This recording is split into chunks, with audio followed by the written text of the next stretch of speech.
Okay, thank you. So I'm going to be sharing. Okay, you want me to make you a Yes, co-host please. then? Okay, John.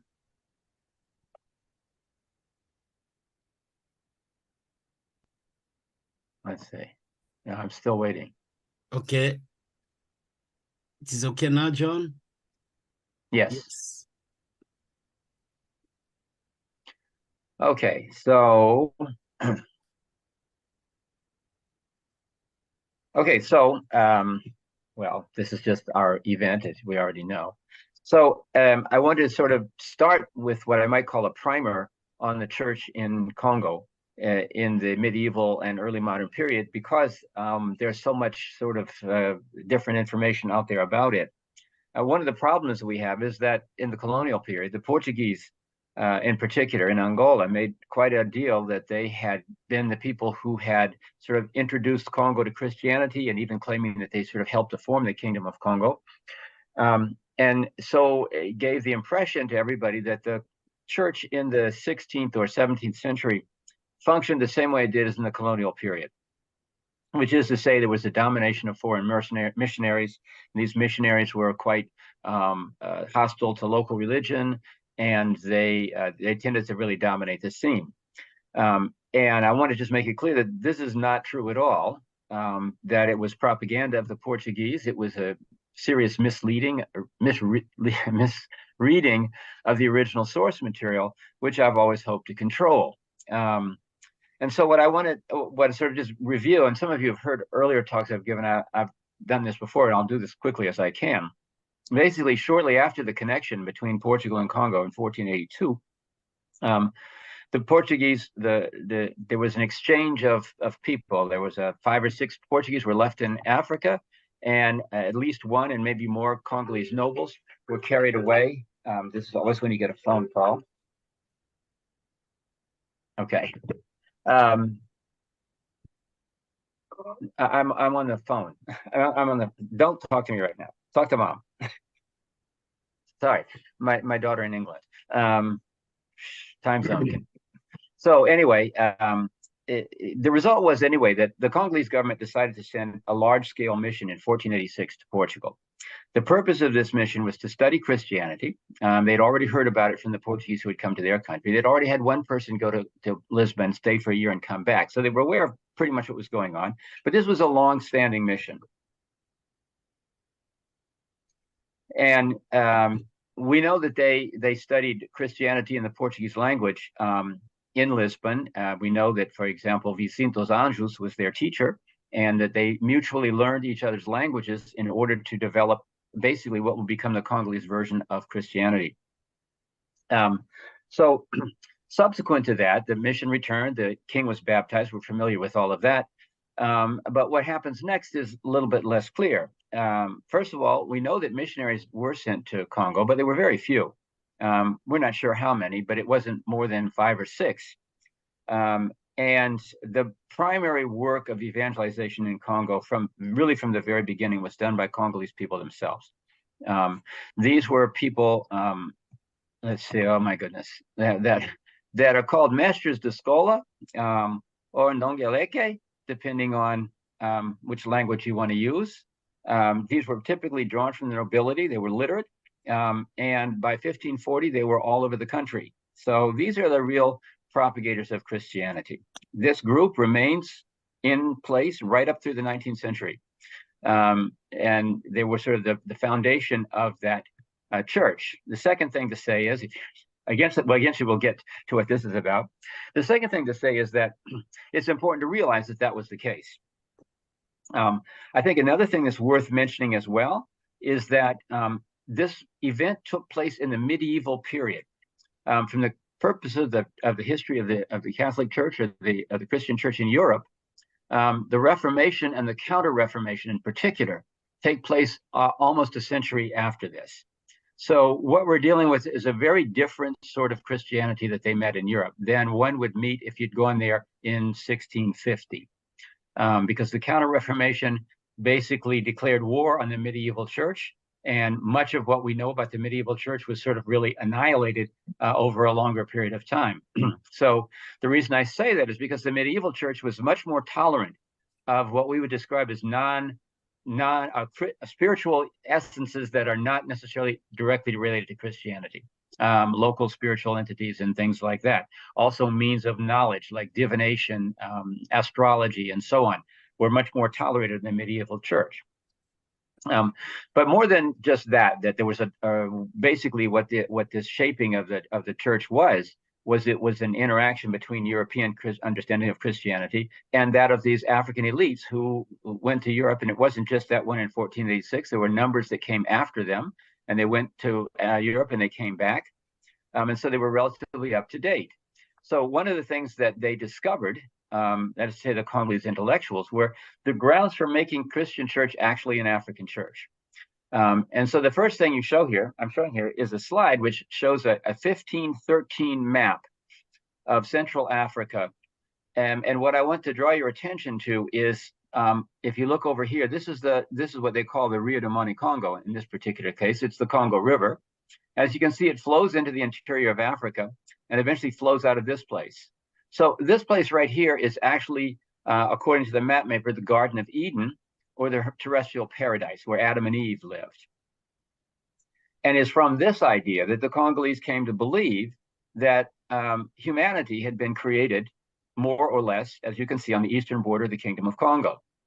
And we know this because missionaries will report that the Congolese believed that when God created the world, he sent his angels out to create every place else so he could devote himself to the creation of the Kingdom of Congo and its people.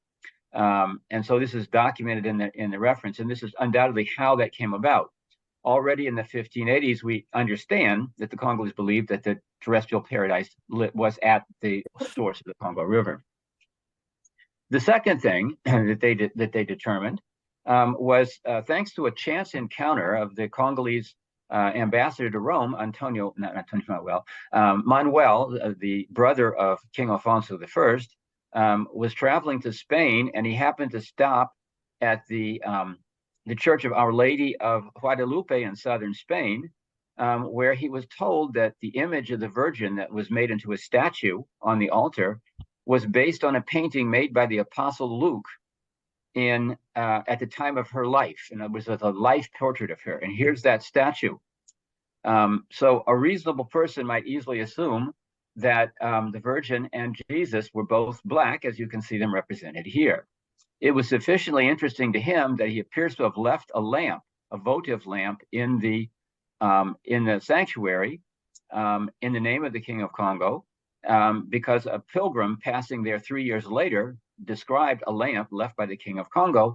And we know from the archives of Our Lady of Guadalupe that, in fact, there was a larger endowed lamp left there by King Diogo I in 1555. In 1583, Alvaro wrote to Rome asking to get a copy of this life portrait. He says this in his letter, life portrait of the Virgin. So all of this said together, that was not difficult for the Congolese to more or less nationalize the Christian church into their own country, which they did, as I believe is true. So there's our Mestres de Scola going out and teaching this stuff. All right. So what this does is it allows Congolese to create a church that is Christian and tolerant of local forms of religion. And then, as it happens, those people are transported across to the Americas, where they can propagate that religion a little bit farther. That's sort of the basic thrust of where I'm getting from. I should point out, too, that the presence of these Mestres de Scola and this formation explains perfectly well why travelers in Congo could go to relatively what they thought of as really remote areas, find areas where priests had not been, ordained priests or European priests had not been in a generation, and find the people all perfectly aware of the songs and prayers of the church, prepared to set up an altar, had all the right things for them. The church people believed this was a miracle, but it was actually, in fact, a simple fact that the church was functioning all along with those people. The loss of the archival record of the Kingdom of Congo over the years has meant that we can't trace it in much detail, and we have to just look at fragments that come to us from visitors. Okay, So when we do have European visitors, they come in the Counter-Reformation period. Here's the Capuchins. Of course, the Capuchins were the most famous and the best documented of all the European missionaries coming to Congo. And they were quite hostile to the church, especially this manifestations of local religious traditions that were sitting side by side, as it were, with things that were recognizably Christian. Here you see, this is a 1750s picture of a priest burning down a local altar. You can see the presence of snakes and kitiki and things like that here in the things that were brought out of the church. They also wrote, obviously, quite hostile accounts of Christianity, which gave, if you will, Congo Christianity a sort of a bad name. And I suppose if you're following the modern thinking of the church, this would be true. The fact that the Capuchins had to do this, and they were still doing it in 1750, indicates fairly clearly that they had very little impact on the basic structure of the church. Certainly, the kings and members of the nobility were supportive of the Capuchins because they desperately needed to have people to perform the sacraments for them. We know from the records of those missionaries that they performed thousands and thousands of baptisms every year. And in fact, it seems as though much of what their job was traveling around the countryside, performing basic sacraments for the church, and then moving on. Okay, so I want to just talk a little bit about how the Congo church is going to affect people who come from the other parts of Africa. So this is just a basic map sort of showing what the shaded areas represent is areas that are participating in the slave trade. You'll note that there are non-participating areas, like, for example, here in the Ivory Coast or over here in Gabon and Cameroon. And I've sort of described as Bantu down here, just for sake of getting people placed. And of course, up in here, we also have a large Muslim region. I might add that Islam in Africa had also taken on an African characteristic, but I'm not going to address that problem right here. So I've also sort of identified sort of religious traditions over here. I don't want to put too much attention on that, but let me just say that if we take a look at how most Africans outside of Central Africa or outside of the Kingdom of Congo view the religious world, it was composed of a number of relatively uniform kinds of characters. So at the base of all this religion tradition was the idea that people, when they passed away, did not go off to some remote place and be absent forever, but rather they remained in the presence of their community as spiritual entities that could be contacted, often through their graves, and could be propitiated throughout the years, and that they would provide both assistance to their descendants and also sometimes punishments if they weren't doing what the ancestors wanted them to do. So obviously at the base of most of the religious traditions we're dealing with, obviously including the tradition of Congo during this period and before, ancestors were really an important part of the process. In addition, there were other spiritual entities that people generally consulted. We could divide those into two types. One of them is what I'm going to call territorial deities. Deity meaning a word that refers to a spiritual entity that has never had a life on earth. It's always been spiritual. And these deities can be relatively powerful, controlling a large area, or can they be relatively localized? But the important part about them is that they are local. They're not universal. So if there's a prominent mountain range somewhere and there's said to be a spirit, the people will go to that spirit and it will assist them or not assist them depending on its will. Or there's a shrine that people will build in which a spirit will inhabit. Those things are all very local. And if you want to get the real benefit of that spirit, you have to go to a place where you can contact them. Okay. And then thirdly, there are also what I would call free spirits. These are just entities that don't seem to have any particular home. They're floating around in the air, but they can be captured or at least enticed to enter material objects. A lot of times those would be called fetishes. And those can be sort of portable spiritual helps. And they can be, those types of spirits can be helpful, they can be harmful, but they're also a part of the atmosphere. So that's sort of the general idea. But what's significant about it is the localism. They exist in a particular place.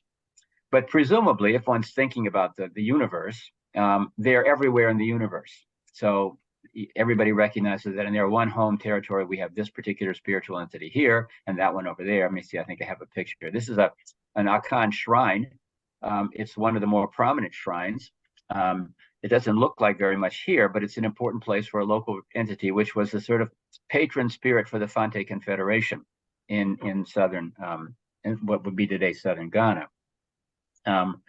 Here's another example of this. This is a spirit's home. This is from Sierra Leone. Here's another one I want to talk about. So there is one exception to that localism rule, and that exception is this region right here. What I've labeled it as Yoruba, but it actually includes Yoruba-speaking people and Fombe-speaking people in basically the southern part of Nigeria, and also in the southern part of Republic of Benin and Togo. Those people had spirits that were actually capable of moving from place to place. This is Ouida, and what you see central here is a snake. This snake is a manifestation of the god Dambe, and Dambe seems to be found all over the place, not just in one place, and that this characteristic that was characteristic of both the religion of the kingdom of Dahomey and of the Yoruba kingdoms had deities who had universal possibilities, Shango, Leba, and so on. These deities were not anchored to one place, but could be found in multiple locations and potentially could be found anywhere in the world. So for most Africans arriving in the New World during the period of the slave trade, the problem for them was to locate helpful, if possible, helpful spiritual entities to assist them in their lives as they lived them in the Americas. So what would they be looking for? Well, we can sort of envision this. One of the things they would be looking for was, are there powerful territorial spirits or entities in this area to which we have to pay attention? And the obvious answer to that question was yes, of course, because the European colonists there had churches, and one didn't have to know much about those buildings to realize that those were shrines.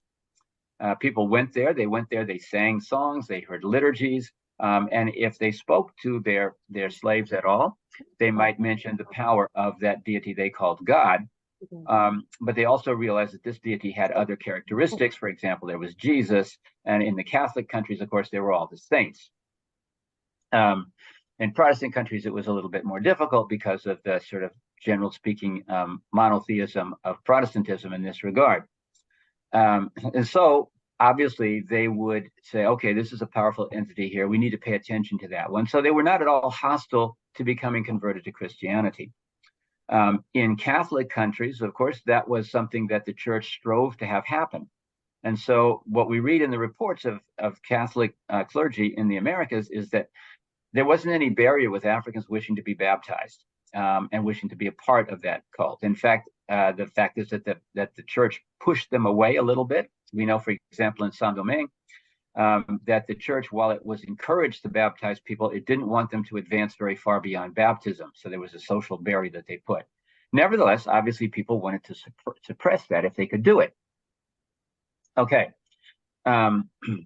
So the other thing they might look for beyond that was local spiritual entities of one kind or another.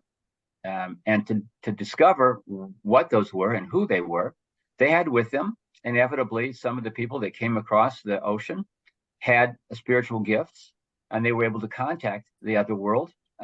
They could practice divination, they could be possessed. There were a lot of reasons how that might have taken place.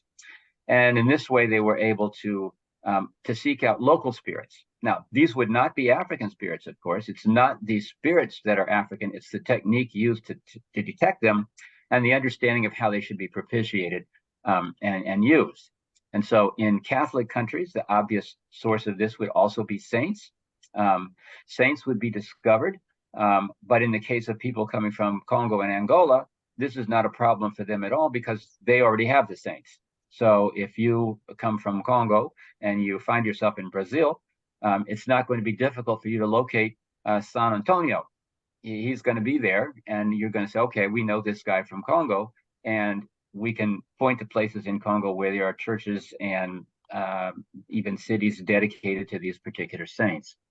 So again, not a problem for them. Not surprisingly, we don't hear much about religious strife this way. When people from Congo or from Angola get in trouble with the Inquisition, it's often for that second feature which we found in the Congo church, which was the willingness to propitiate local spirits that are not recognized by Christianity.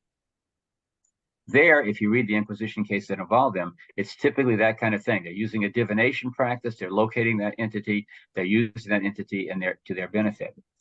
When Africans eventually die in America and they have descendants, and remember in the slavery period, a lot of times people died without descendants, but when they had descendants, then they would expect to find and did find ancestors at work. So the ancestors will come, but the ancestors come only to those surviving communities. In areas like Brazil, where there's a constant death of the people who are living there and a constant replenishment, that process is ongoing.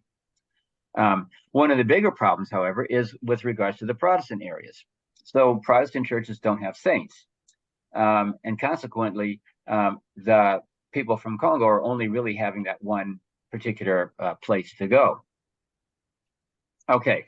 And so they're stuck basically with having what they would consider shrines, and they don't have those shrines that are dedicated to God, which is okay. It's not necessarily what shrines would have been in Africa, but we understand the principle. But they're still looking for those local territories. And there, Congolese, like everybody else, locate local spirits. What we call obia or conjure in North America, or obia in the Caribbean, is exactly that. They're locating local spirits. A lot of times they recognize that there's probably ancestral spirits from the indigenous people, so they'll excavate from wherever they find them, broken pottery and other things that are survivals of the earlier period, put those into objects which will help to capture those spirits and then use them in that way. Those same people, as we know, will join that with Christianity as they understand it in America.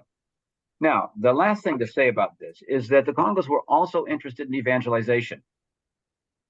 We don't know exactly how extensive this was, and we only have a few pieces of evidence, but they're suggestive. One of the first examples of this is from Brazil in the 1600s, where a certain Pedro Kongo was found by the Inquisition to be preaching to a large group of people who were all from the Mina coast, which would be basically the coast of Dahomey in that region, about Christianity. And when he was questioned by the Inquisition, he explained to them that he was teaching exactly what's taught in the church, and they found no fault with that. But they were concerned that he was not properly ordained and that he was behaving as if he was an ordained priest. My guess is that he was probably one of those masters de escola that got caught up in the slave trade and was now doing his job here as he had done it over there. A little bit more interesting in this regard is a report from Georg, let me see, do I have a picture of him? Yes. Georg Andreas Christian Oldendorp. He's a Moravian missionary working in the Virgin Islands. These would be the U.S. Virgin Islands today. And he tells us that he was very interested in learning about African religious traditions because the Moravians wanted to connect with them. And they believed, as pietists, that it was important for people to have biblical texts in their own language so that they would be able to understand them. And so one of his tasks was to figure out which languages they needed to translate into in order to reach the local people. And so he did. He was a linguist, and he was primarily interested in language study, but he was also interested in knowing all the languages and all the cultures that he could.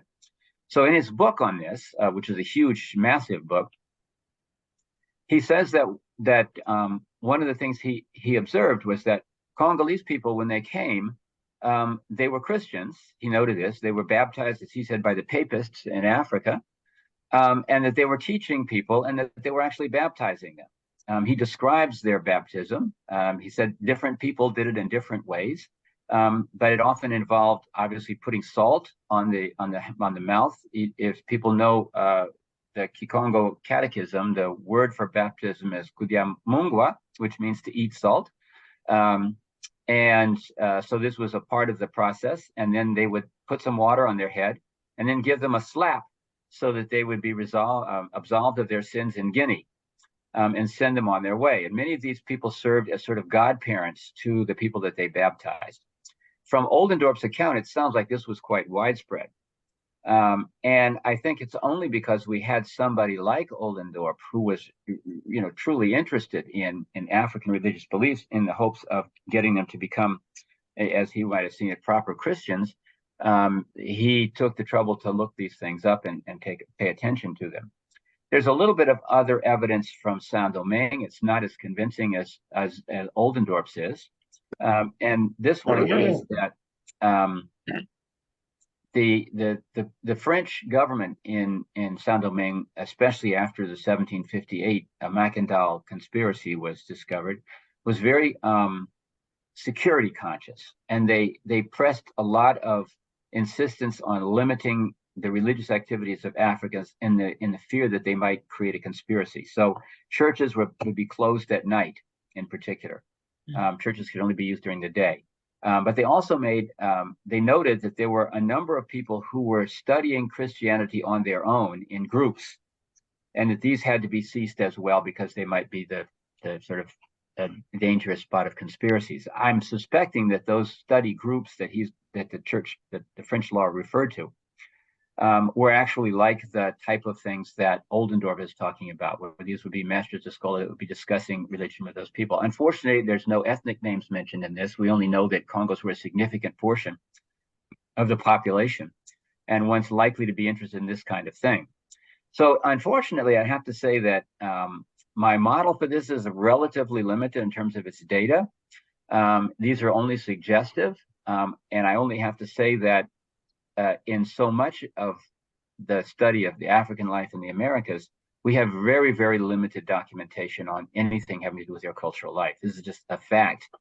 And it's really only in Catholic countries where we meet significant and serious investigations, usually by the Inquisition, but sometimes by secular authorities, into religious life. And so it's something that's a little bit, it's well documented there, but unfortunately it's a situation where we already know that the whole process of the saints brings the whole church with it, and nobody says anything about that. We do know, for example, that sometimes in some of the brotherhoods in Brazil, for example, there was a sort of rivalry between, this is in Minas Gerais, a rivalry between the brotherhoods that had a Mina, which is a West African base, versus the brotherhoods who had an Angola base. And the Minas were complaining that the Angolans weren't really the better Christians than them because they were Christians in Africa and that sort of thing. So the last thing to mention here is with regards to the portable deities from the Yoruba and Dahomean traditions. How did they make the transit across the ocean? First of all, of course, they were deities that were capable of making that transition, which none of the other ones were. And so the idea of bringing them across was an important role.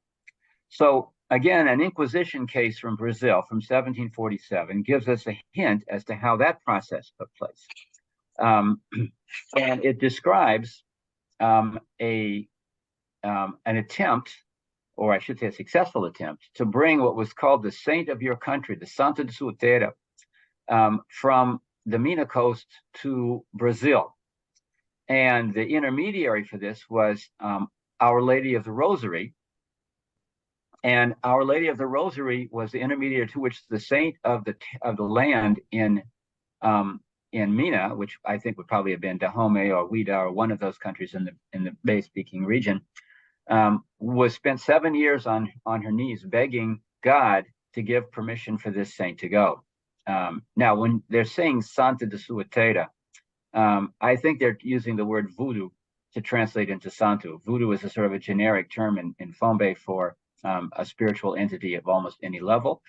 When the catechism was made for Dahomey in, well, it was actually made for Alada in 1658, they used the word voodoo to translate God. But then if you look through the text, you also realize that they use voodoo in a way that means spiritual entities of one kind or another. So I suspect that what she's thinking when she's speaking in Portuguese, or when the interpreter is speaking in Portuguese, is that he's talking about bringing a spiritual entity. In any case, the the God eventually delivers a letter allowing this saint to come, and the saint has arrived in the country, and this is when the Inquisition discovers it.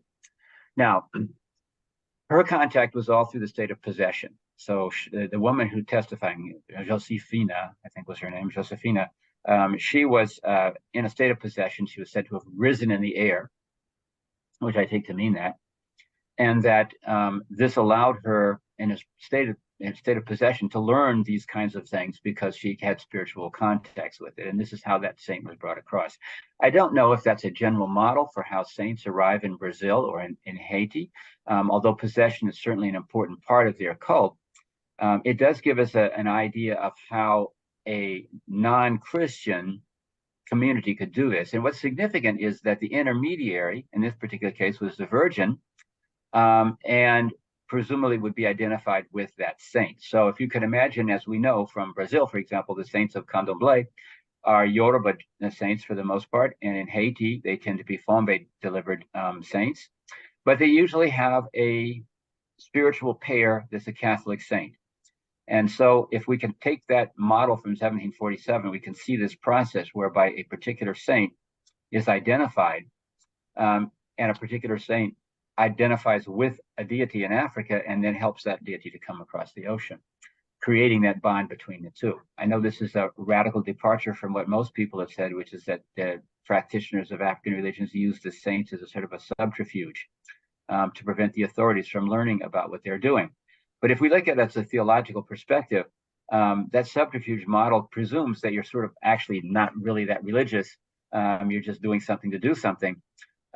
Whereas in this model, it allows that juncture to make sense for them. It is what I call a co-revelation. Okay, so I think I'm going to stop here because I've talked for 38 minutes, and maybe we can have a lively and spirited discussion, or a broad-based attack on Thornton's ideas. Okay. Let's see if I have anything else. No, that's the end of my talk.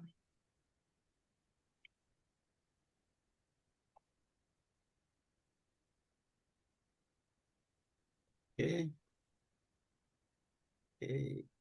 If you don't, John, then we just leave it to Sarah. Sarah can take over then. Okay. All right. Thank you, Professor Thornton. That was a very informative presentation. And before I open the floor, I just wanted to share some notes that I received from Dr. A. So we do have a very diverse group today. We have scholars from Brazil, Belgium, the UK, and Sweden. So that's wonderful to see. We do want to see this platform grow. And I also wanted to mention that Professor Ramon Sarro from Oxford University could not be here today. He recently lost his mother, so we are sending our condolences to him. And we are also very happy that we have some of the youth who are starting to do the planning from the Congo Academy here, such as myself and Brenna Lynn. And yeah, so we also wanted to say if anybody has new research that they want to present or want to give a presentation, please do email us and we will expand the calendar and share the calendar with you as well. All right. And with that said, I would like to open up the floor for some questions. Does anybody have questions for Professor Thornton? Well, I hope that Serena Moete has some because she's asked about it. Oh, there's her hand. Okay. All right, go ahead. Can we hear me or not? I'm not sure. Can't see We you. can hear you. Okay. I will try to ask a question. Sorry, I'm a French speaking native, so sorry for my English. I'm interested by the subject because I'm myself in Congo. So I will ask to the Professor John Thornton one question. Can we say that the Congo have adopted the Catholic religion because we can find similar elements like the cross, or they are other factors that can explain that. Thank you. Okay, you're welcome. So certainly it's very possible that there were some resonance, for example, between symbolic representations of cruciform objects in Congo earlier traditions that made this possible. It to me, it's quite what's remarkable is that both the speed and thoroughness with which this took place. And I think this was largely because what is happening is not so much the subtraction of anything African from the African tradition, but in addition to a whole series of new entities. The other thing I would have to say is I talk a great deal about revelation and co-revelation in my writing. And I think it's important to think about things this way. So, for example, if religious knowledge comes to us from a process of revelation, which can take place in many different ways, it can come from a possession experience, it can come from learning through divination, or from other sorts of ways of evoking the other world. Those give information which people use, basic information, which they use to construct religions from. So if you have a spiritual entity in your own territory, your own country, which has whatever characteristics it has, if in some way or another it makes a revelation that's conjoined with one from another tradition, they can be identified as exactly the same entity. So, for example, we know that when the first baptisms took place, the day after the baptisms, a number of people assembled around the king. This comes from the contemporary record of Louis de Pina, written in 1491. And he says that one person arrived and said that he'd had a dream of a beautiful woman who told him that all things would go well in Congo if everybody was baptized. And this particular dream was interpreted by the people there, including the priest, as a miracle, that the person in question was the Virgin herself, and that the people who received this were Congolese. So this sort of is a way in which that co-revelation takes place. On another occasion, a stone was discovered near a river, which seemed to be perfectly shaped like a cross. Okay, and so when that stone was discovered, people believed that that particular cross was a Christian cross, and that its location near a body of water is potentially a way in which one gets to the other world through going through the river or through a body of water, Kalunga kind of thinking like that. So that's another example of sort of what I'm calling a co-revelation. It's interesting that in 1584, when the Carmelite missions were coming to Congo, there was the bishop of Angola, and he was the bishop of São Tomé at the time. He was Congo was under his jurisdiction. He said that he believed, and people in Congo believed, that very long ago, the Apostle Thomas had come to Congo, and as proof of that, you could find writing in Hebrew in Congo. And I know that Geoffrey Heimlich has proposed that the engravings that one finds in Louisville near Kimpese have cruciform forms in them, and that quite possibly people made that interpretation as the arrival of the Apostle Thomas. What's interesting about that, of course, is that Congos were already in the process long before this of Africanizing Christianity.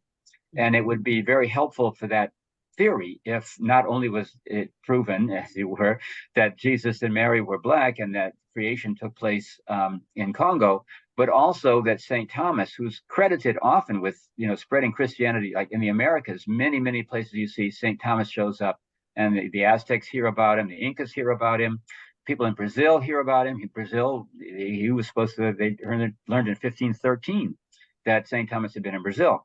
So that sort of thing also helps to sort of, if you will, sacralize existing things, whatever it was in Lofu, whatever the meanings of them were.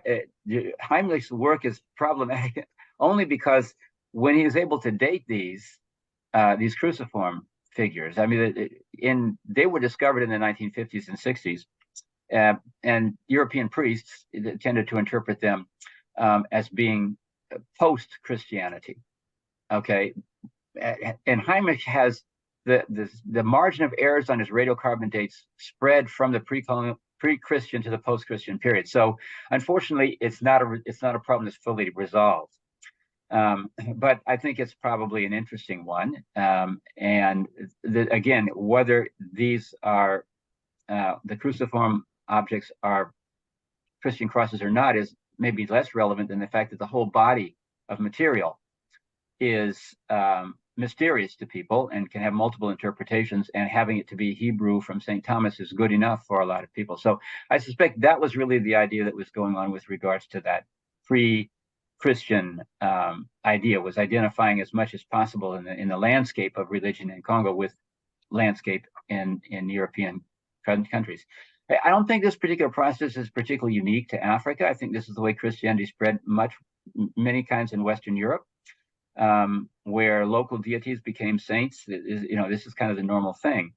It only seems strange to us because Congo is one of the few countries that embraced Christianity and embraced it so fully, and so early, and only because it was under their control, I'm sure. Mm. We have a question from Jerome. Thank you, John.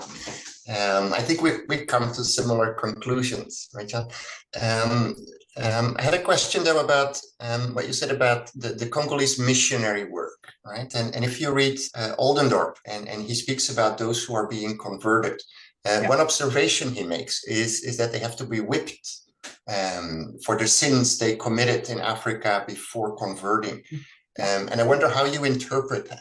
What does that tell us about how welcoming Congolese Christians were to others? How much could you preserve of your indigenous traditions when you decided to convert? Do you think there was a form of Congolese Catholic orthodoxy? Is there anything you can say about that? Yeah, well, and I would not interpret that as being Congolese orthodoxy. First of all, because if orthodoxy excludes the previous ancestors and all that other stuff, then that's not Congolese Christianity. That was the very feature of that religion, was that it incorporated, and if possible through co-revelations, it appropriated local entities into the Catholic tradition. And I would say that that's probably going on in the Americas as well. My guess is that I can't remember what the German word was. I didn't quite make it whipped. I thought it was more like slapped, but this is semantics of German. Ich spreche Deutsch, aber nicht sehr gut. Yeah. So I could be corrected, but my guess is that that's simply the reference to sins, not necessarily to religious sins, and it is sort of like the absolution of sin that happens when one confesses. So that's the way I would look at it.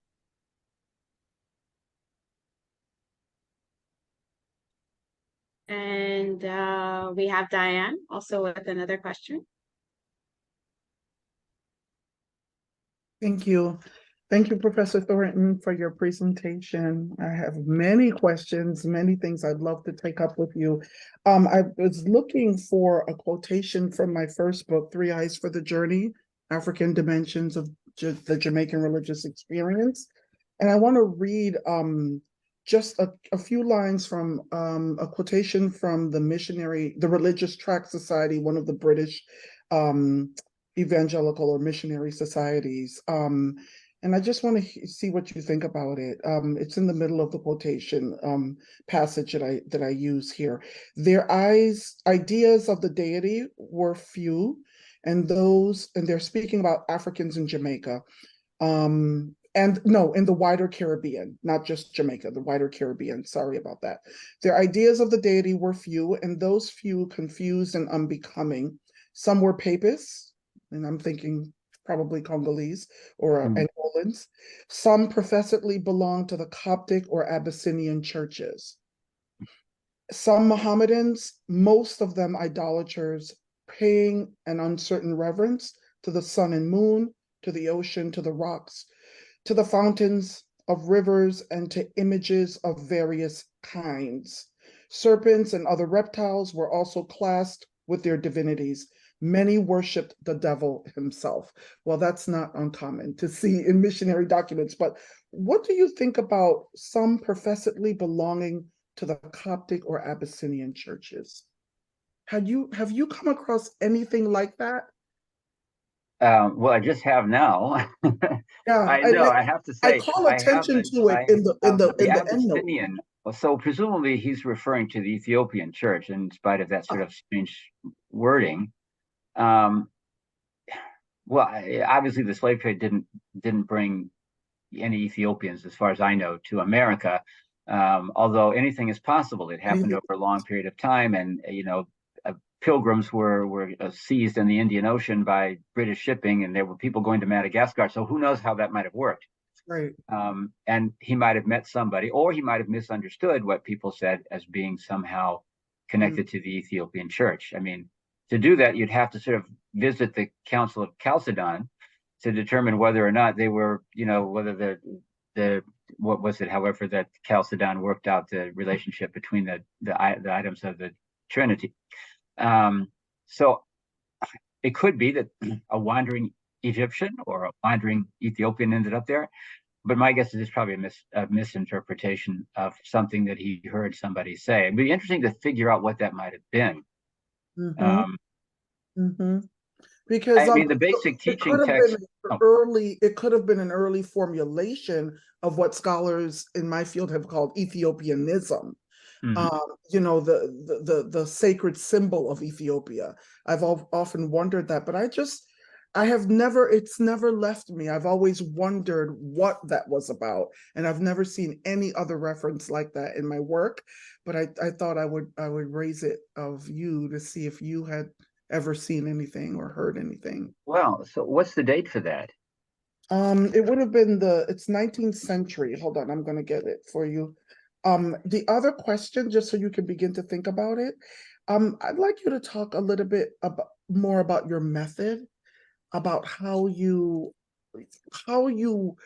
work with the different sources to gather the information you're gathering about Christian expression in the African diaspora, and particularly what period of time is most important for understanding the possible influence of these mestres in the African diaspora. What period of the slave trade in particular is most important to identify or to isolate and to look at for understanding the possible impact of these mestres in the diaspora?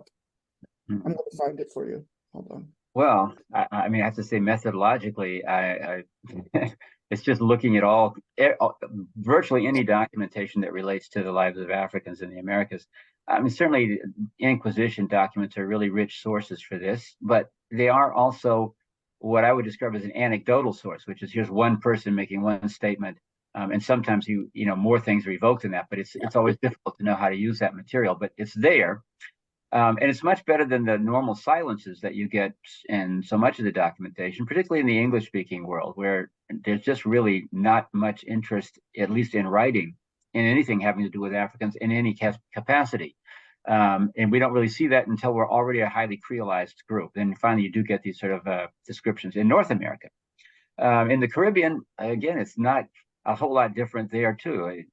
Local records, to the best I know them, don't really deal with that. The Obeah material, as you know, is mostly about finding particular objects that are associated with Obeah, and then blaming people for using them. They don't make any theological interpretation of those items. They don't ask people how they might work, which is of course different because their goal is simply to punish Obeah, whereas in Brazil or in let's say in Colombia or in Mexico, they want to know if there's a diabolical pact, and so they want to know exactly what these things mean. It's quite remarkable. I've just been reviewing a book on bolsas de mandinga, where the Inquisition looks at every single item found in this bolsa, and the bolsa itself is in the archival record. And so what does this mean? What does this mean? How does this work? I mean, that's really a gold mine of stuff. Even though it's only one practitioner, you know that he's dealing with a tradition that's much larger than that.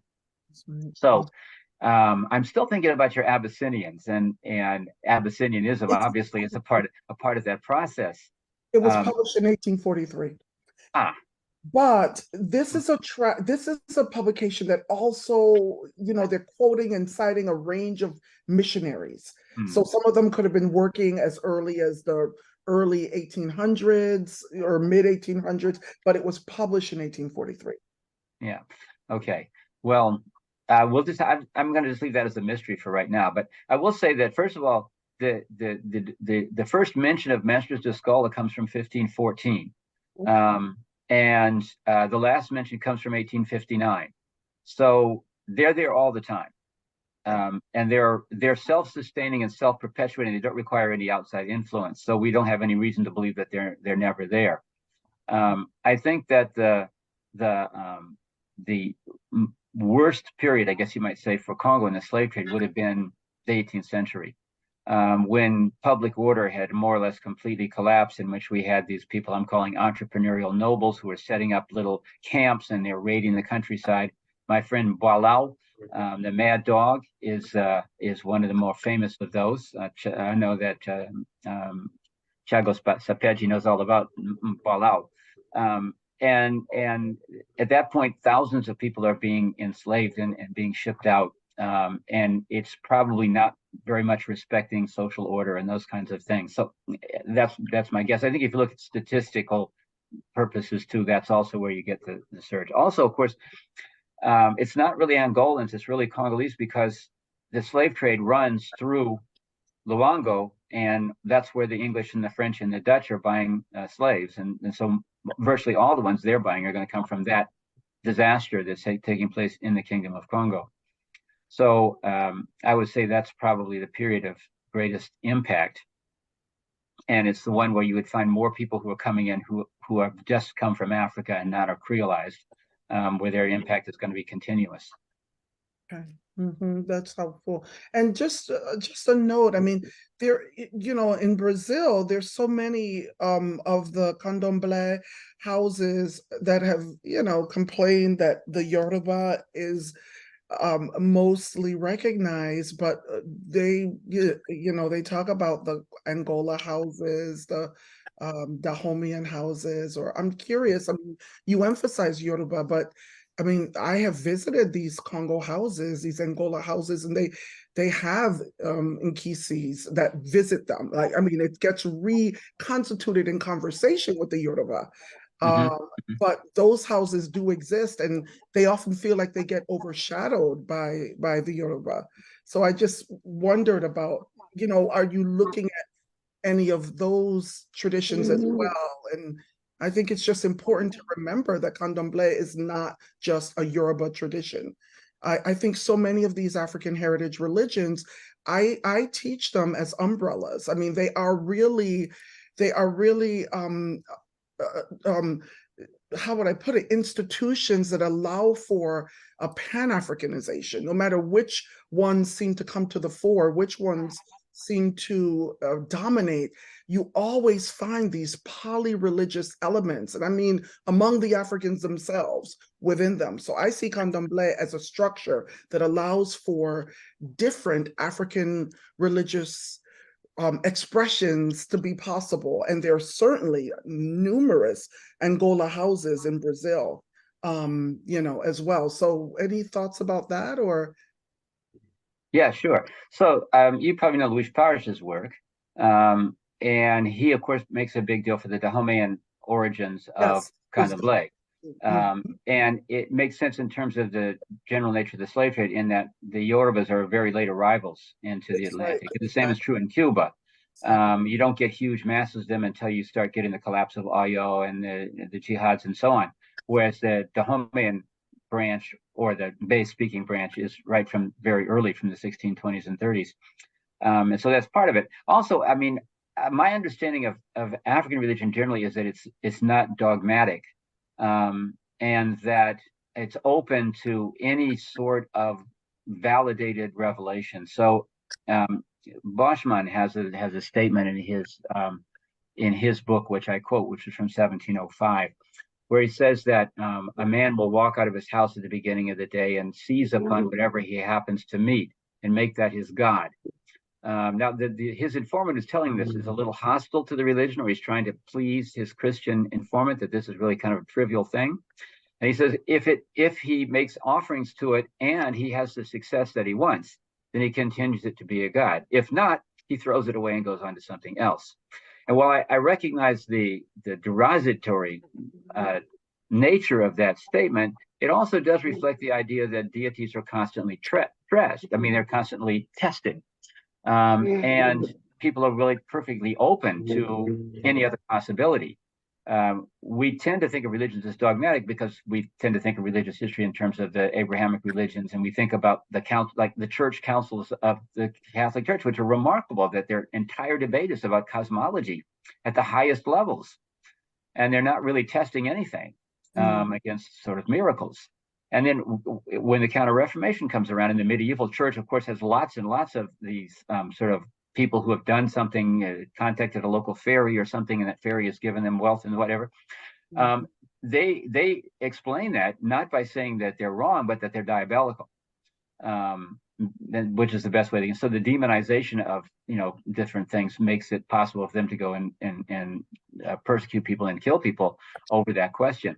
And we have to put it on the other shoe and say, actually, most world religions don't have this idea of a rigid hierarchy and a rigid set of beliefs which you have to follow, or you're damned or doomed. And so the idea of all sorts of things being counted really makes sense. I think that's probably the biggest thing to say about the houses. Also, I have to admit that the formation of those particular types of houses is after my period of expertise.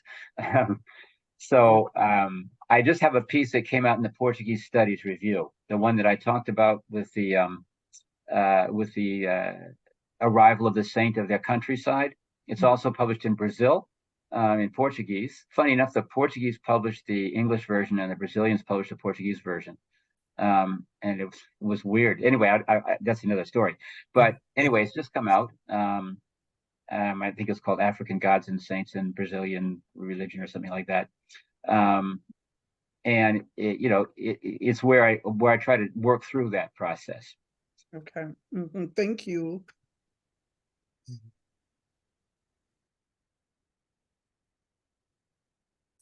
Does anybody else have a question? Perhaps Professor Janzen, Professor Salikoko? My hand has been up for a while, but it's dark. Okay. This is a great talk. It's very informative. I have a minor question and then a kind of comment.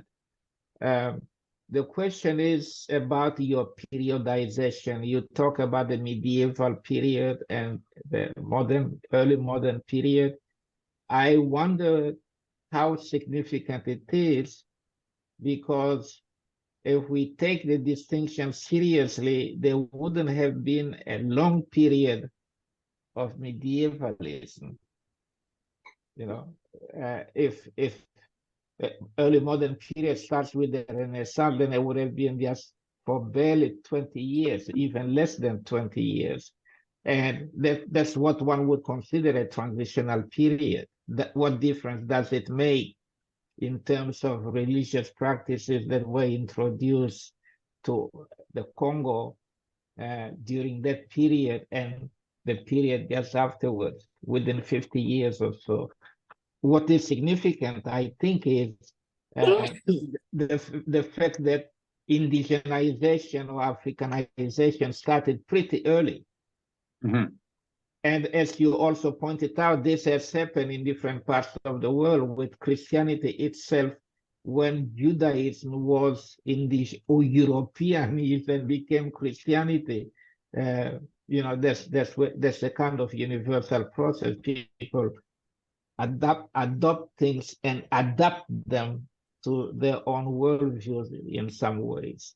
Yeah. And then the comment is about you're talking about where the Garden of Eden was. And what I found missing is the local populations, the Bakongos, what conception of the size of the world at that time. You know, did they know much about the world outside the Congo Kingdom, aside from a few individuals that probably traded with populations outside the Congo Kingdom? Did they know how far Europe was and where it was not just some place next door?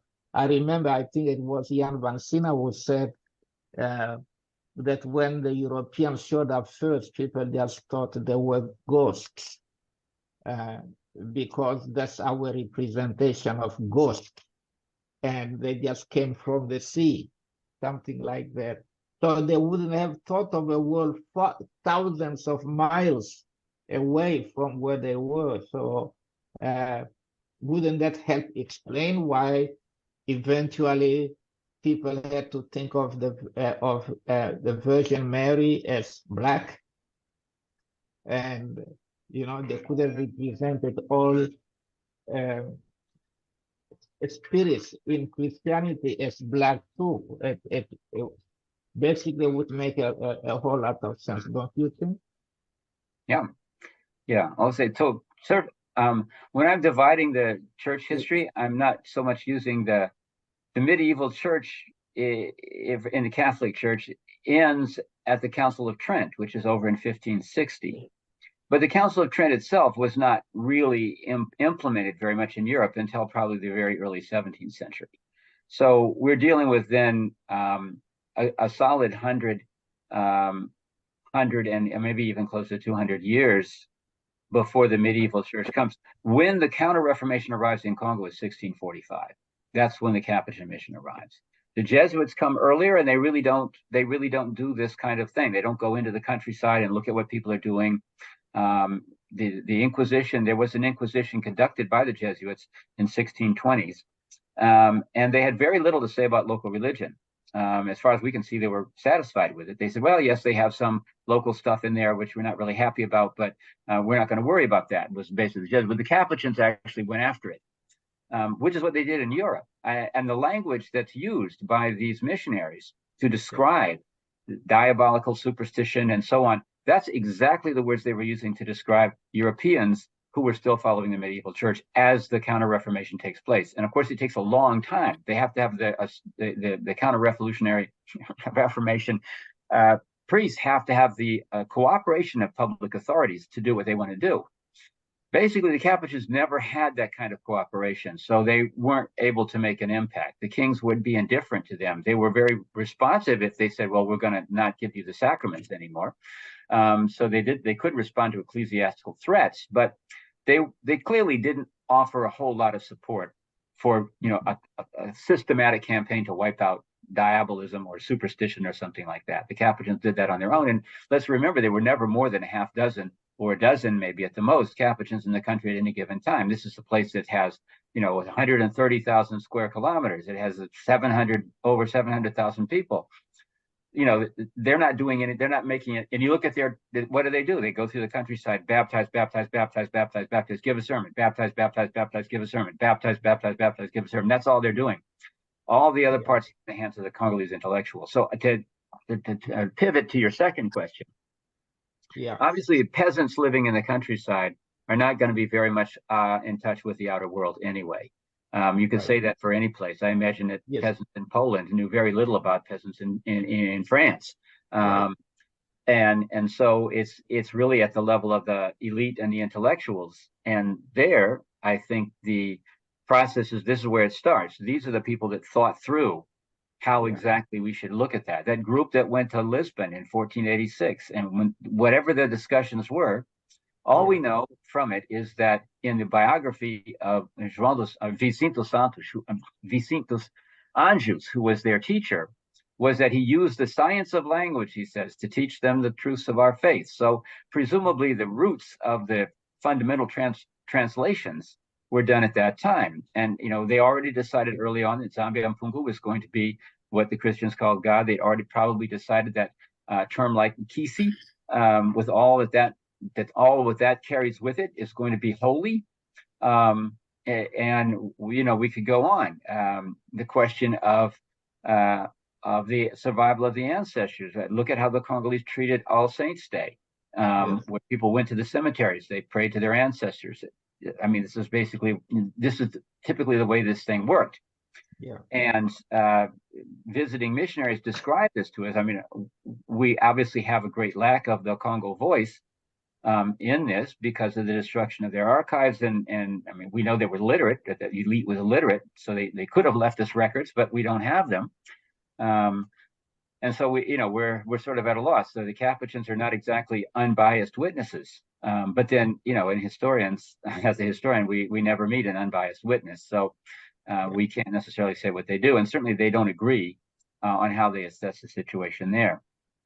I do think that that same source, which I described, that talked about the Hebrew writing in the Apostle Thomas, also has a story that he heard about the first arrival of the Portuguese, which obviously does not conform to the contemporary record, but gives you sort of a folk version. It says that there was a magician or a sorcerer, I think was the term used by the text, it's written in Spanish, who predicted that there would be the arrival of people who would have no toes and be brightly colored, and raw faces, and that this would be a bad thing for him.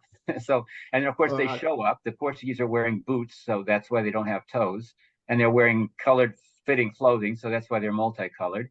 And the king, has a meeting with them. He sends an embassy to Europe, which is actually true. And they decide that they're going to do it, and so the sorcerer is defeated.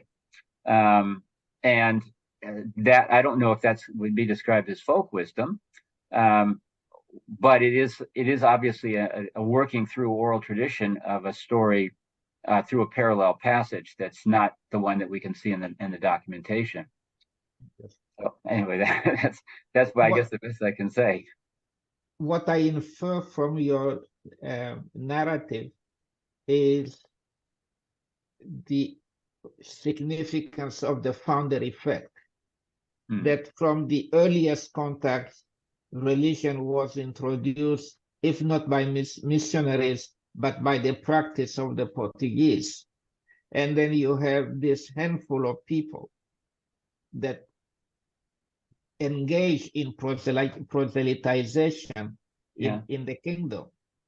And the interpretation was involved indigenization of whatever they had practiced, they had observed or learned from the Portuguese.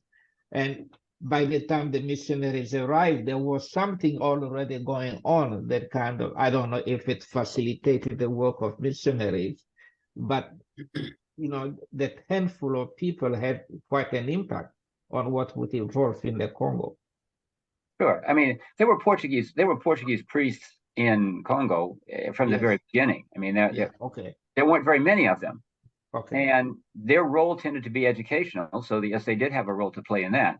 Yes. They didn't behave very well. If we read the letters of King Alfonso, they ate meat during Lent. They turned their churches into houses of prostitution, and so on. So, and some of them were punished actually by the church for engaging in illegal slave trading and money laundering, I guess. So it wasn't a happy day for them. But I think that the training of that original group of meshes, which again Alfonso has a description of 400 students, and he's already talking about them going out into the countryside. By the 40s, we're hearing that they're in every village. By the 80s, European priests who come to the country say, we don't do any teaching. Their own people do that. We just do the sacraments. Dominicans, their role was they taught Latin, and the Congos had always had this idea of forming a higher clergy, having their own bishops, having their own ecclesiastical organization. Alfonso proposed that in 1526.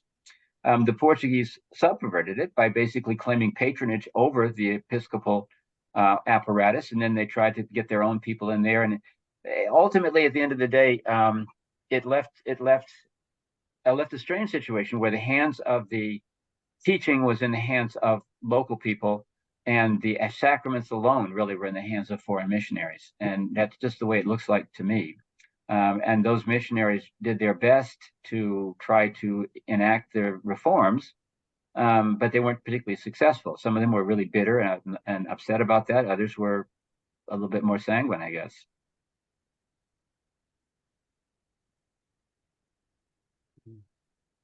Well, thank you. Okay. We have Serena. Oh, yes. We have Johnson. I've seen Serena Mawete's hand up for a long time. I don't know if she's still there or wants to intervene, but take a look. There's a hand symbol up for her. Anyway, I want to congratulate you, John, on your passion for this topic, and you seem to be finding new bits and pieces all along the way, but I'm wondering, have you discovered anything really new and dramatic, or is what you're presenting here today your sort of latest slice of discoveries? Some interesting drawings and images, certainly. I would be interested to know where you think there might be additional source material that you have not yet seen. What's your perspective?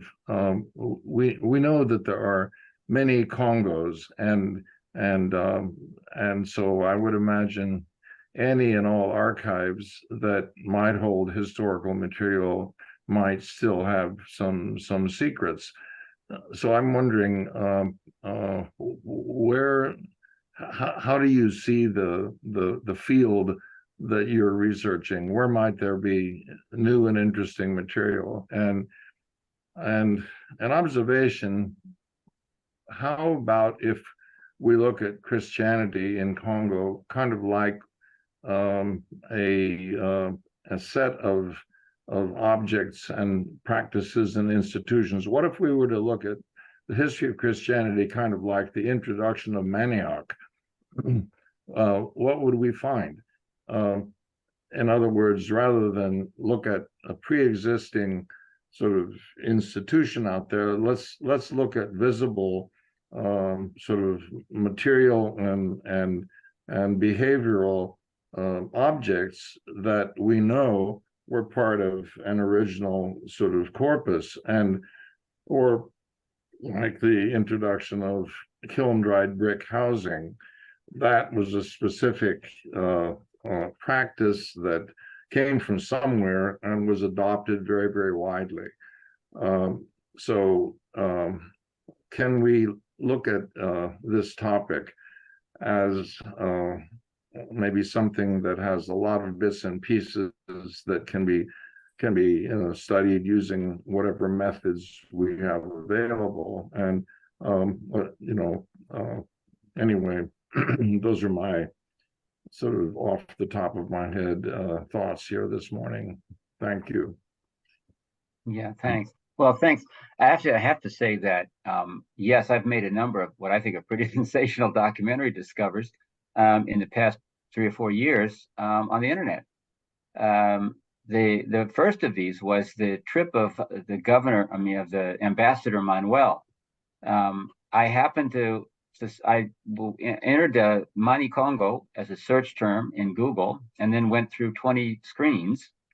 And on them was a reference in a 19th century book that was a publication of the Diaries of Charles V that said the king of Mani, the ambassador of Mani Congo, was in the court of Charles V on July 18th or something, 1540. And there were two. He's mentioned 2 times in there. I mean, the only way that could ever be discovered was that, first of all, you had to think about, if you're doing Congo history, let's go look at the diaries of Charles V as he's traveling around in Spain. So that was one. Secondly, the visit of the pilgrim, also from his journey, which I would never have thought to look for, but he also mentions the king of Congo. So I had those two hits entirely from the internet. And those two hits were responsible for me figuring out that Nosso Senhor de Guadalupe had a big role to play. I didn't even know at that time that it was a black saint. So when I hit that next key, so to speak, there it is. And I said, oh my gosh. And then the next thing I knew, I actually remembered that Alvaro had written this letter to the Pope asking for this portrait, painted from life by Luke. And bingo, that was it. I couldn't sleep that night. So the next one was, another one was, I discovered the Florentine relation. The Florentine relation was a completely unknown and unused document in the archives of the National Library of the Italian National Library in Florence. They had digitized their collection, and their metadata included anonymous 16th century account of Congo. So I bring that up. Believe it or not, it's all digitized, downloaded it in 10 seconds.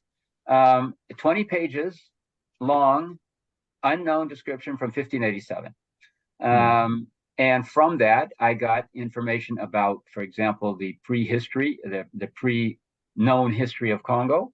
I got information about the casual conversation that Alvaro had with this Carmelite missionary about the Garden of Eden, which helped me to put that Garden of Eden story in the thing, and that linked to things that we all knew. So, I mean, to me, it was like this. The project, by the way, was that I just yesterday published the letters of King Alfonso I, translated into English, all 22 of them, and 150-page, give or take, biography of Alfonso.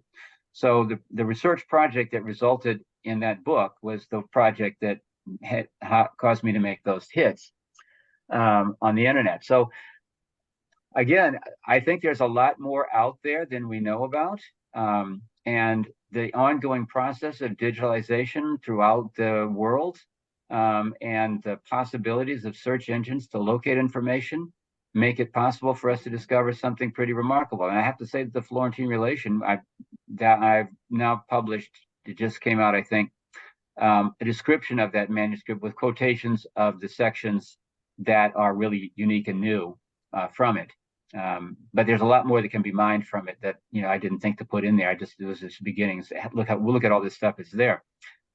Just to make matters worse, that particular text is written in such a beautiful, clear hand. It's almost like a printed text. No paleographic issues for us on that one. So that's just one of the sort of miracles of the internet. So that's I guess my answer. The second one is a little bit tougher, which is, I think what we're talking about is what we can get from archaeology. And I'm pleased to say that as Koen, if he's still here, can tell us very much that there was a big project done by the University of Ghent, which lasted for, I guess it was 5 years. And they were excavating in the DRC side of Congo. So it would have been the province of Nsundi and Mbata. And they made a number of discoveries there, burials and so on. And in those burials, we have Christian artifacts, which give us some idea. These are elite people that are buried in those cemeteries. So it gives us some idea of these were from the 18th and 19th century. These are periods when people often thought Christianity disappeared in Congo, although the documentary record doesn't support that idea. So there's also, there's always a possibility there's things in Angola that we don't know about. The fact is that the elite of the Kingdom of Congo were literate. They wrote letters to each other, and we know about it because people say that they're doing it. We just don't have the text of those letters. So I'm always hoping that somebody will, come forward with, a codice or something that they happen to have in their house for many years. Having worked in northern Angola, I know that people are very suspicious of outsiders, and they're particularly suspicious of the MPLA party. And so they're very unlikely to share things that they have, even with somebody who's not associated with the government, for fear it will be seized or whatever. And I mean, I do think that this is a significant part of life in northern Angola today. And I think there are probably people who have documents that would be helpful. And maybe someday they'll come forward with them. But again, it's hard to know. So anyway, that's what I can think about this. That topic. So Adrien, your hand is up, but also Serena Mawete, I think her hand is up because she forgot to take it down from her first question. So I'm going on. Perhaps. Thank you, John. I don't know whether Kun has some comments to make because he have just said his name, Kun. Tu as quelque chose à dire, mon cher ami? Kun? Yeah, I did call out his name.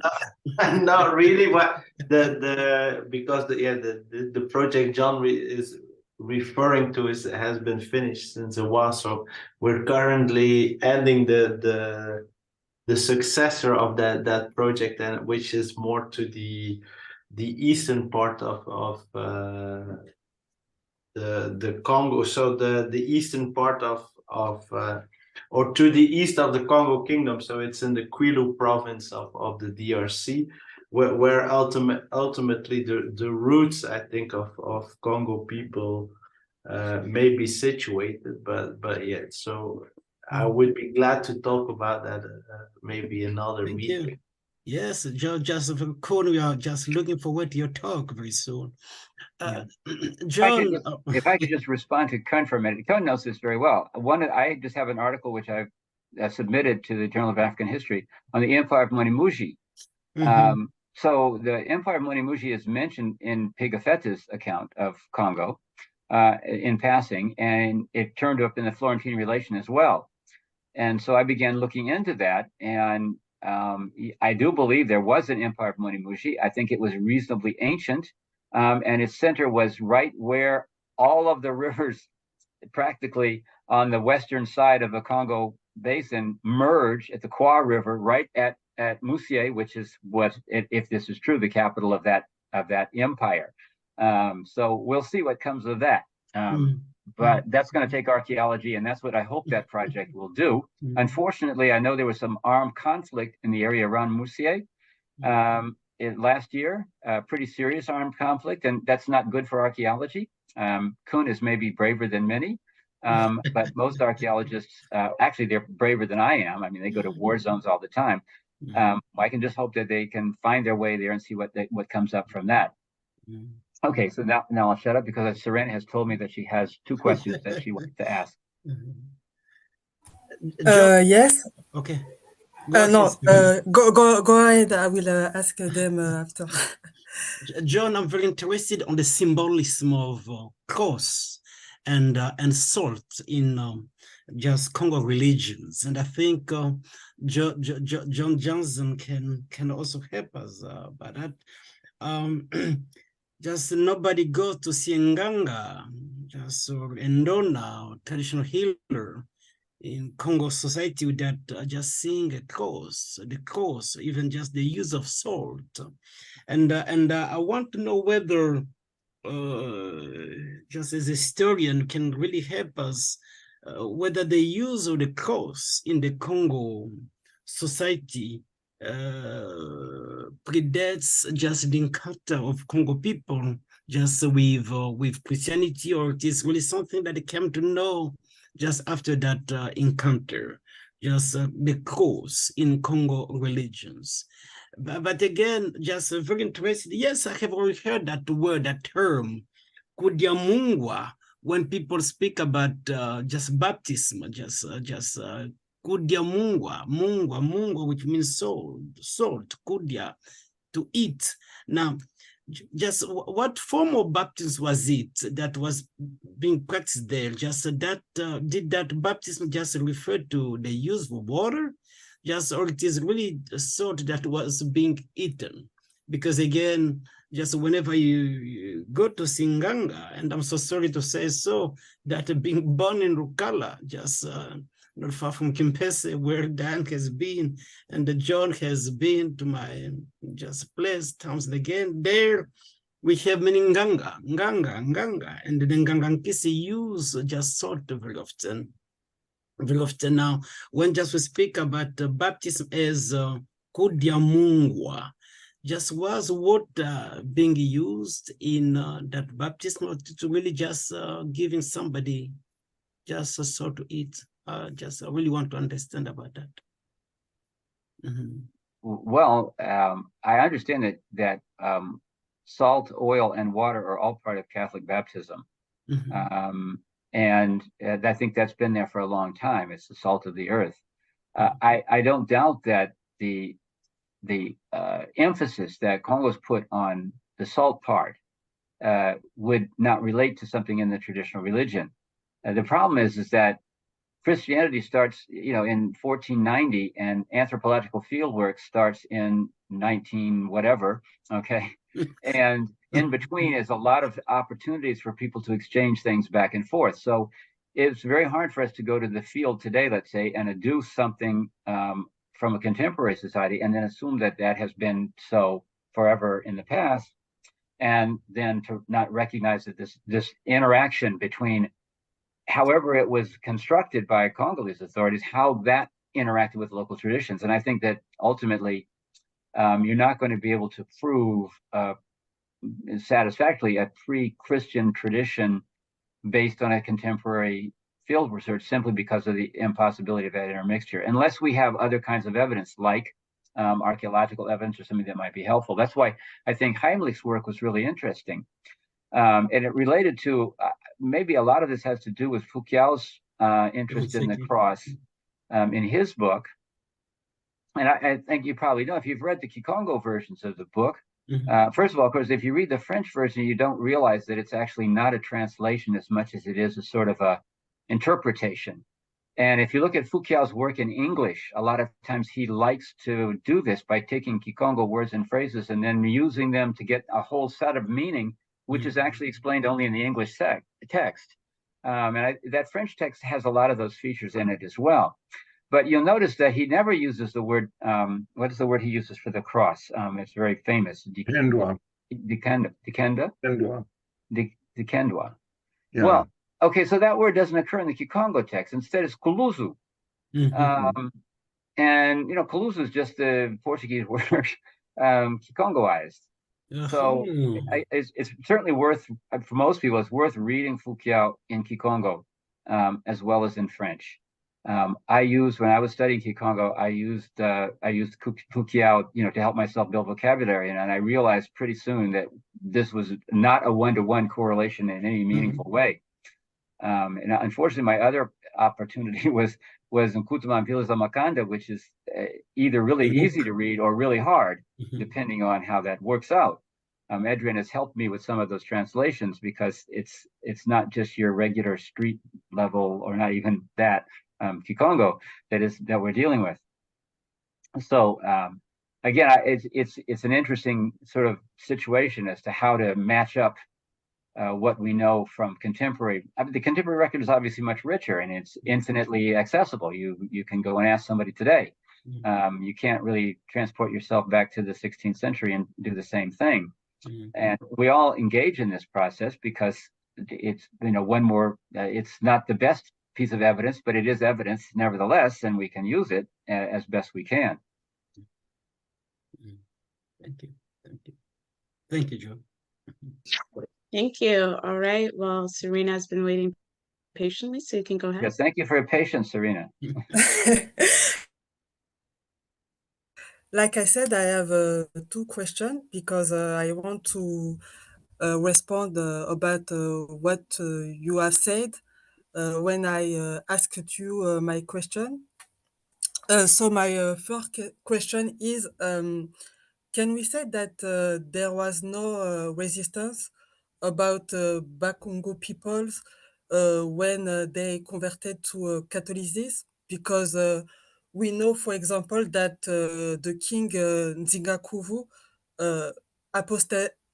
rejected the Catholic religion after he converted in the religion. And my second question is, if the Bakongo converted to the Catholic Church, to the Catholic religion, how can we explain the images of secretism with Kimpavita and the movement that she created, and after the movement that Simon Kimbangu created, and etc. Thank you. Okay, well, so first of all, I guess to respond to your first question, the record that we have of the earliest period, we don't have a lot of records for the earliest period. And ironically, most of them are written by Afonso himself.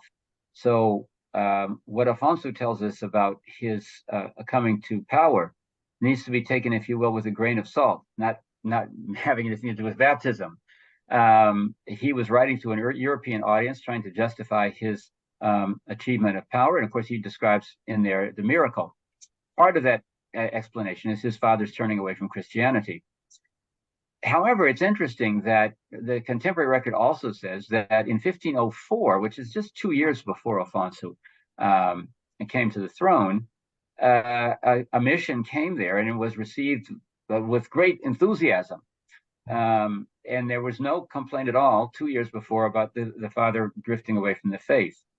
I'm advancing the hypothesis in my book on Afonso that, again, we need not to take his description of his father's apostasy too seriously, because it's clearly serving a particular purpose that Afonso wants to make in his own statement about his experience as becoming king. And I think that for that reason, we have to be hesitant to say that there was some sort of evidence. The only thing that people have ever really said, including Afonso himself, was that he and his upper class people were concerned about monogamy. Now, monogamy is not a central tenement of the Catholic Church in many ways. It's a sort of a peripheral thing from a theological point of view.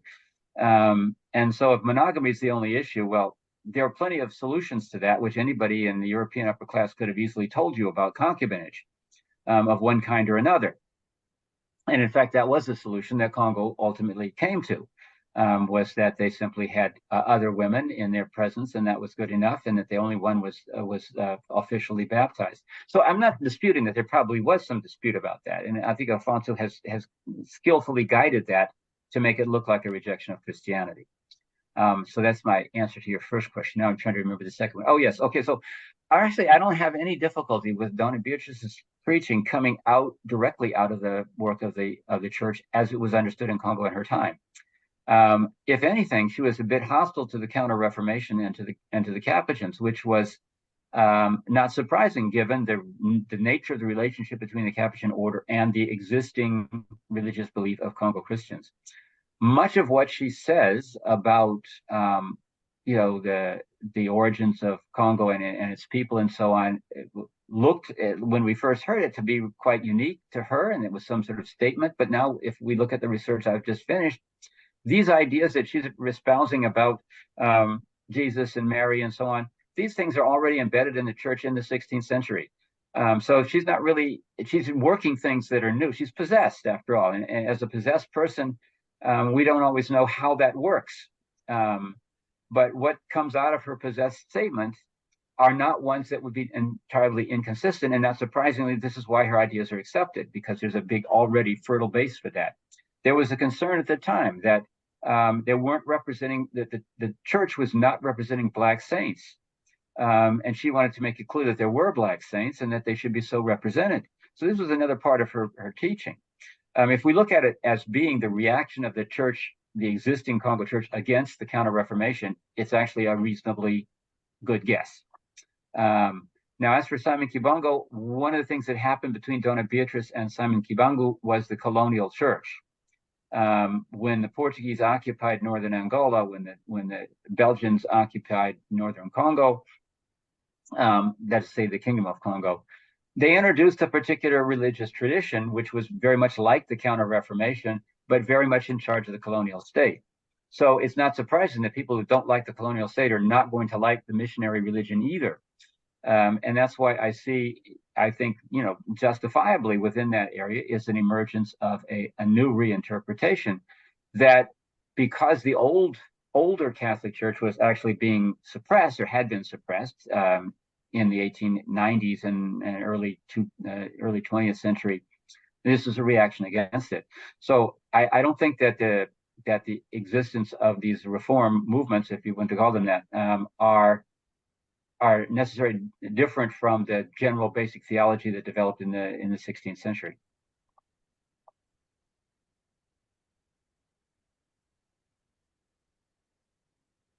Does anybody else have a question?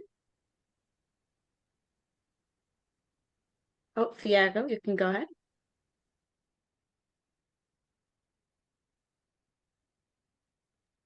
You're muted. Mute. It's okay now? Can you hear me? Yes. Yes. Okay. So first, thanks a lot, John, for this amazing presentation. Very interesting one with new sources and everything. We're very excited.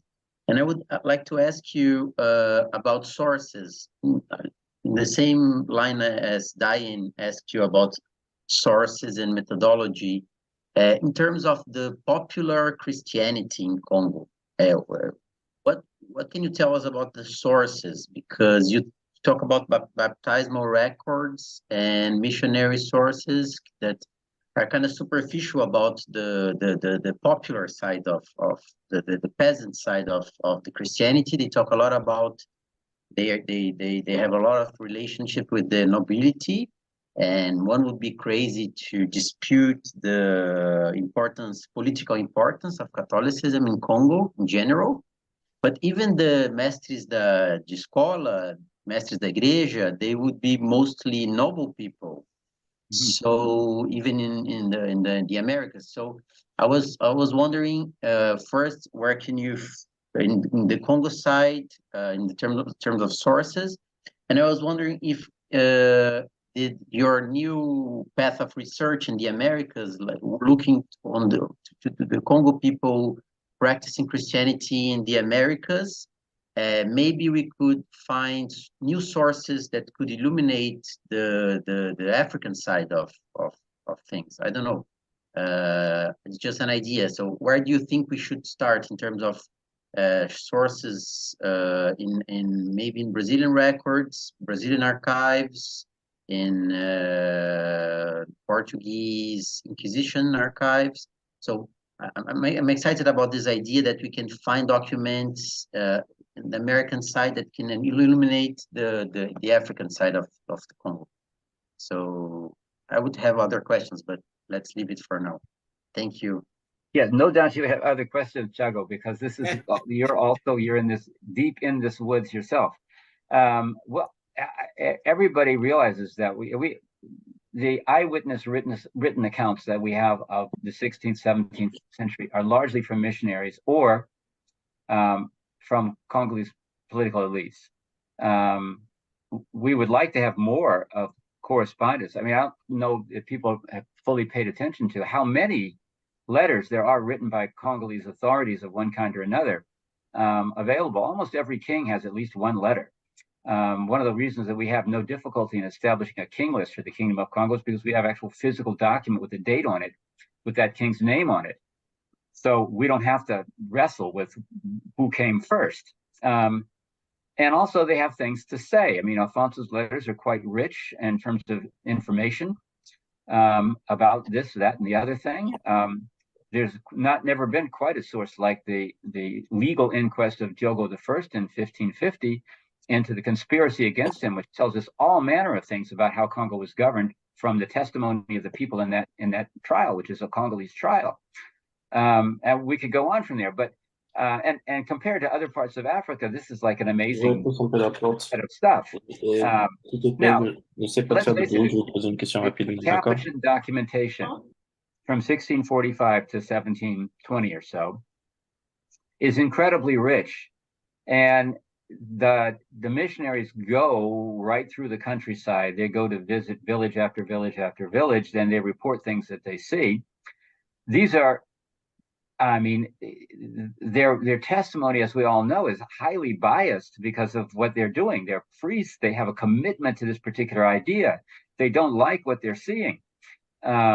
And so we're constantly having to read against the grain. This is inevitable. In most sources, the author of the source has a reason for writing.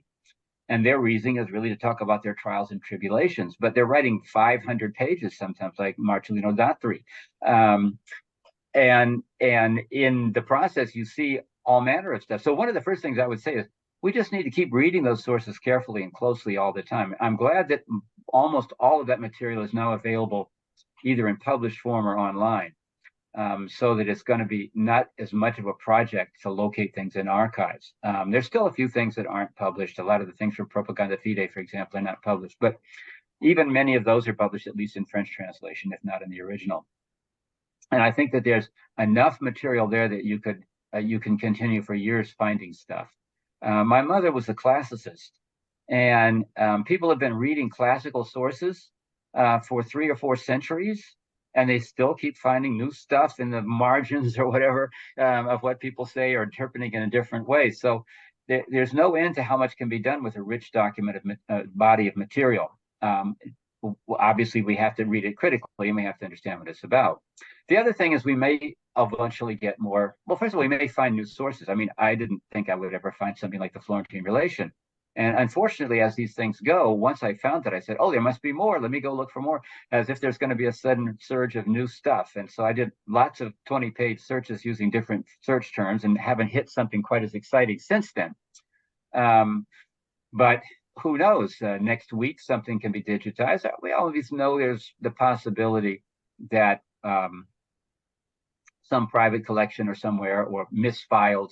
I read an article in the New York Times this morning about love letters of French women sent to sailors on a particular ship that was captured in the high seas and is found in the back room of the British National Archives. So we always hope for that, right? That can take place. And we know that there were documents in country in Congo, at least in the 19th century. There were, people said, Sarmiento says he goes in, he sees these documents, and there's a lot of stuff there, and he copies down some things and so on. So that's there as well. I was very fortunate. We were all very fortunate, I guess, that Antonio Manuel, ambassador to Rome in 1604, left his personal documents in the Vatican, and those included material that he had been working with when he was living in Congo. He has 9 documents that were basically what we would call mundane administrative documents from the chancellery of the Kingdom of Congo. People didn't really realize that there was a literate chancellery working, creating documents, making appointment letters, making notes for the record, orders, and that kind of thing. They had that at one time. And there's always the possibility that somebody who was visiting, looked at those documents himself and came up with something. And again, we don't know. We don't know. So anyway, this is the hope of all of us. The fact is that new documentation every so often shows up about really, really well-worked areas in European history or in American history, where there have been centuries of people weaseling their way through archives to try to find things. And there's still things that show up in the back room in a box. And the fact that we know that there was a written record, a contemporary written record written by Africans at that time, it existed. We just don't have access to it, but it might show up somewhere. I'm sorry to say, I don't think that paper survives very well in northern Angola. So I have few reasons to believe that somebody actually has a really ancient set of documents from, say, the 16th to the 17th century somewhere in their backyard. Although there's always a possibility that somehow it would show up at a burial. I mean, these things happen, right? And I'm an eternal optimist for that. And so I hope that we'll find more stuff. But for right now, we're stuck with what we have. And fortunately, in terms of just sheer volume, it's a lot. And there's a lot that can be learned by reading it and arguing with each other about what it says and where it says it. I hope I answered your question with that great stream of stuff. There is a question on the chat from Professor Diane. It says, would you kindly send a reference for your publication on the Florentine relation? Yes, I can do that. Send me an email, Diane, and I'll just send you a copy of the thing. Okay, we have for anybody else, by the way. If you want a copy of something I've written and you can't get it, let me know. I have digital copies of almost everything I own, or I wrote anyway. I can share it with you. That would include the book I just published. If anybody wants a copy of that. I have the proofs. I don't have the book itself will arrive sometime soon, but I have everything in it that's worth knowing. already in digital form. Okay, so we'll take one final question, and Ngela Jadis, I hope I pronounced that right. You can go ahead. Yeah, that's right. Ngela Jadis. Thank you. I'm very happy to be speaking here, and I just wanted to ask one question to Professor John. Actually, the question is similar to the one that just came before. I really want to understand what was mainly the struggle about Kimbanguism, because you seem to put it out as just being a struggle about Black figures in the Catholic Church. But it seems like from history that when the Catholic Church arrived in the Kingdom of Congo, there were kind of some I think some fights between traditionalist believers and the Catholic Church.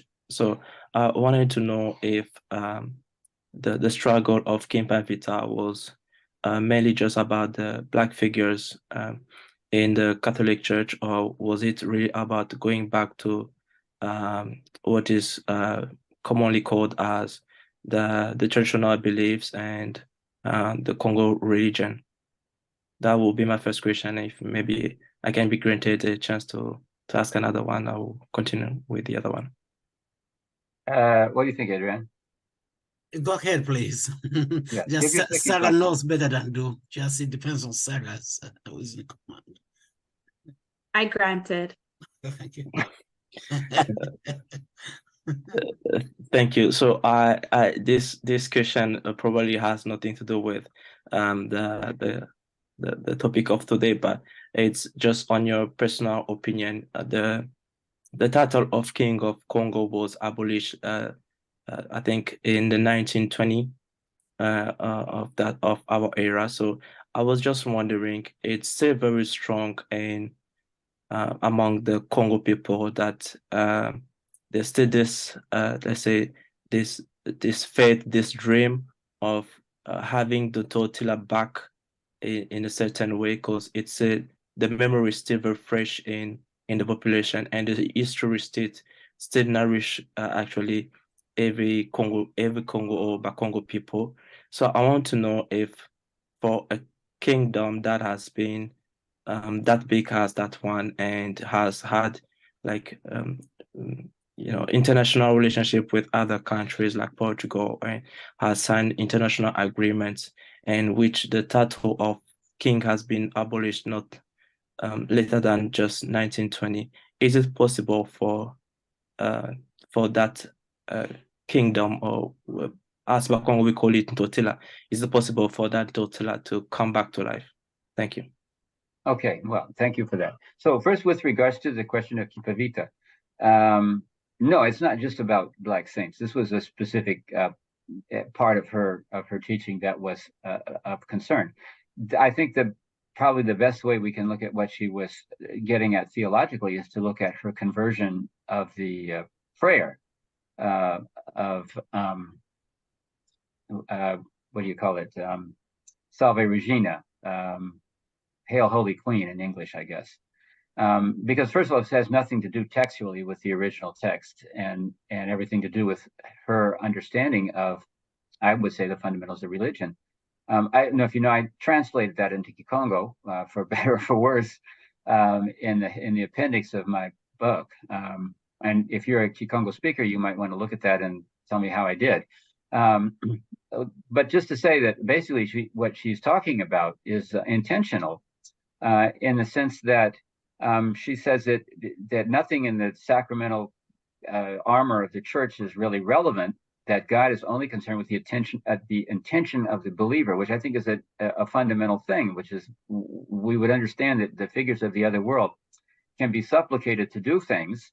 And if the believers or the supplicants' ideas and desires are selfish and evil, this is the bad thing. And if they're good, it doesn't really matter who is being supplicated. So that's my understanding of her response. It is to some degree a response to the church's ideas. and I think it's because basically what they're saying is that these local spirits and so on that you guys are following, they're diabolical and they have to be rooted out. And she's saying, no, anything is useful as long as you're using the intention. Your intentions are appropriate. This is the way I understood it. And so that's the way I would interpret her prayer. I think it's understandable and probably operational in the way the Congolese Catholic Church always operated from the beginning. And that it's a response to this attempt to make the Counter-Reformation take place. I mean, it's important to talk about the Counter-Reformation because, first of all, most of us don't realize just how radical the Counter-Reformation was in Europe and how violent the language of the Counter-Reformation is. And it's connected to these terrific persecutions and so on that went on along the way. And this is the same thing that's happening here. Here's another church which is actually in a much better position to defend itself against this sort of intrusion of the Reformation. Okay, so that was my answer to your first question. The second one had to do with, oh my gosh, the king. Yes. Oh my goodness. Well, yes, the Portuguese attempted to create new kings, as you know. In 1922, we had Antonio III, and then we had Pedro VI, who ruled at least nominally from 1921 to 1956 when he died, or 55 was it? Then there was a king after that. Now, those particular kings, I don't know that they were ever considered legitimate by everybody in the country. And subsequent to the end of his rule, as you know, probably if you've been in Banza Congo, there have been a variety of people who have claimed to be king. And there are a variety of partisans who want to have their person to be king. I know when I was in Banza Congo in 2002, there was somebody named Sakune Bunda. He made a public presentation of Congolese history to myself and Linda Haywood, my wife, who are both historians. It was a public event. He spoke to us in Kikongo. And in the middle of his presentation, he sort of went to a back room and came back out. And people discovered that he'd been reading from a book in Portuguese. And they were very upset with this, and they actually had a little mini rebellion and threw him away, and threw him out, drove him away. So he was an MPLA party loyalist, and he wasn't popular in Mbanza Congo. And the Portuguese, I should say, the MPLA is more or less like the Portuguese were in this regard. They want a party loyalist to be there. And they're, from time to time, they're using local people in that way, and they don't have a lot of legitimacy. Although I do think that if you look at, I think his name is Antonio Mendes, who is the chairman of the Lumbu in Banza Congo. Are you familiar with Banza Congo? Your name doesn't look to me to tell me if that's true or not.